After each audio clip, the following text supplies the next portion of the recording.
बहुत से हिंदू प्रार्थनाओं के अंत में एक वाक्य अवश्य सुनाई देता है, ओम शांति शांति शांति ही। लेकिन क्या आपने कभी सोचा है, इसे 3 बार ही क्यों कहा जाता है? 1 बार क्यों नहीं, 2 बार क्यों नहीं? अधिकतर लोग इसका अर्थ केवल शांति समझते हैं, लेकिन वैदिक परंपरा में ये केवल एक शब्द नहीं, ये संपूर्ण जीवन को संतुलित करने वाला एक दिव्य सूत्र है। क्योंकि सनातन धर्म के अनुसार सच्ची शांति केवल मन की शांति नहीं होती। शांति एक रक्षा है, शांति एक शक्ति है, शांति आत्मा की स्वाभाविक अवस्था है। और ये 3 शांति जीवन के 3 प्रकार के दुखों को शांत करने के लिए बोले जाते हैं। शांति शब्द संस्कृत मूल शम से बनता है, जिसका अर्थ है स्थिरता, शीतलता, अशांति का अंत। और इसके पहले आता है ओम, वो आद्य ध्वनि जिसे उपनिषद सृष्टि का मूल स्पंदन कहते हैं।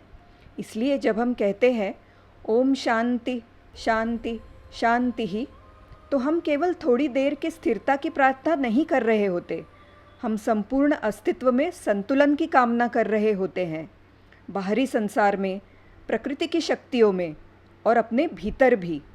यही विचार वेदों में त्रिविध ताप के रूप में बताया गया है। चलिए जानते हैं ये त्रिविध ताप क्या है।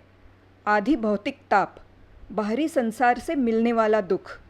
पहला दुख कहलाता है आदि भौतिक ताप, अर्थात वो पीड़ा जो संसार और अन्य लोगों से मिलती है, जैसे कलह, विश्वासघात, धन की चिंता, अन्याय, रोग, भय और जीवन का संघर्ष।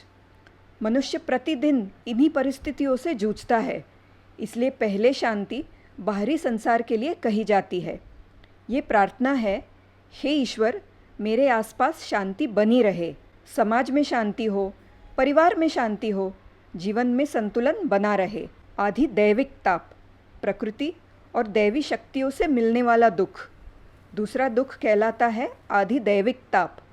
ये वो कष्ट है जो मनुष्य के नियंत्रण से बाहर है, जैसे भूकंप, बाढ़, महामारी, सूखा, तूफान, ग्रहों का प्रभाव, भाग्य और कर्मफल।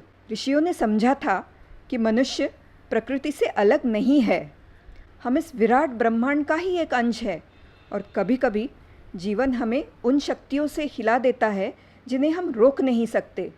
इसलिए दूसरी शांति प्रकृति और दैवी शक्तियों के लिए कही जाती है। हे प्रकृति, हे दैवी शक्तियों, सब मंगलमय हो। आध्यात्मिक ताप, अपने भीतर का दुख। लेकिन वेद कहते हैं सबसे बड़ा दुख बाहर नहीं, मनुष्य के भीतर होता है। इसे कहते हैं आध्यात्मिक ताप, जैसे भय, क्रोध, ईर्ष्या, चिंता, मोह, अहंकार, शोक और मानसिक अशांति।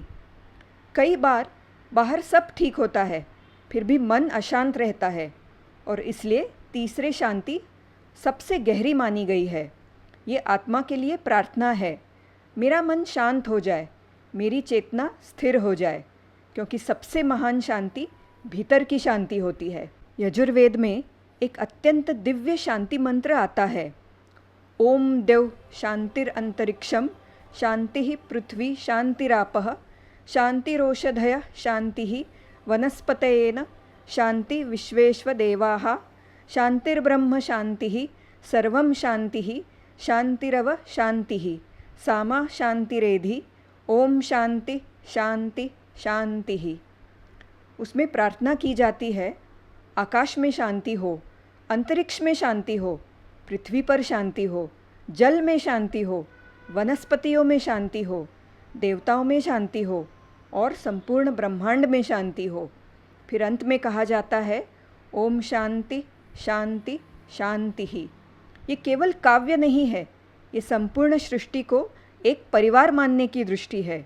वेद कहते हैं शांतिरेव शांति ही, अर्थात शांति कोई बाहर से मिलने वाली वस्तु नहीं है, शांति स्वयं ब्रह्म का स्वभाव है।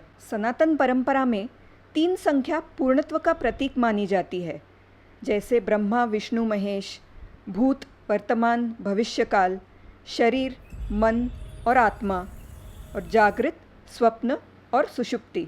3 का अर्थ है संपूर्णता। ऋषियों ने कहा त्रिवारम सत्यम, अर्थात जो बात 3 बार कही जाए वो चेतना में स्थिर हो जाती है। इसलिए शांति 3 बार बोलना उस शांति को वाणी में, मन में और जीवन में स्थापित करता है। इसलिए अगली बार जब आप सुने ओम शांति शांति शांति ही, तो याद रखिए ये केवल एक मंत्र नहीं, ये मानव जीवन के लिए हजारों वर्षों पुरानी दिव्य प्रार्थना है। एक ऐसी प्रार्थना जो मांगती है संसार में शांति, प्रकृति में शांति और आत्मा में शांति। क्योंकि सनातन धर्म कहता है सच्चा अध्यात्म संसार से भागना नहीं है, बल्कि जीवन के हर तूफान के बीच भी अपने भीतर की शांति को स्थिर रखना है।